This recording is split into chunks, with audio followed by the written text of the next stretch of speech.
Законот за албанскиот јазик вечерва на владина седница, најверојатно со европско знаменце. Вице-премиерот за евроинтеграција очекува уште вечерва да добие зелено светло од неговите колеги министри.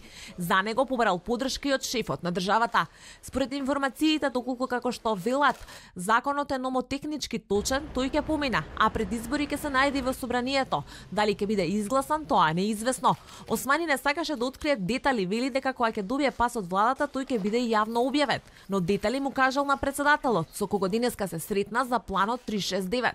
Одговор нема дали Иванов му ветил дека ќе го потпише.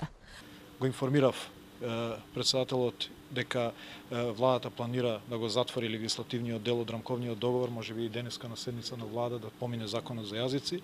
Дали како потпише законот за употреба на езиците? Не можам да зборам во име на председателот, можам да зборам во име на владата. Одговор нема ниту во соопштенијето од кабинетот на председателот. Во кусото соопштение Иванов побарал владата во реформите околу одбраната да ги почитува уставните и законските обврски. Детали за законот не кажуваат ниту од владата. Во најавата за денешната владина седница како точка законот го нема, но владин функционер вели дека тој најверојатно ако биде подготвен ќе се најде во делот најавен како информација за спроведувањето на рамковниот договор.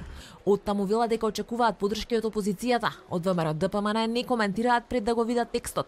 Содржината ја чекаат и од БЕСА кои најавија и собствен предлог. Законот е дел од коалицијскиот договор меѓу Зоран Заев и Али Ахмети за формирање на влада, а е услов од дел од коалицијските партнери на Заев за да останат на Илинденска.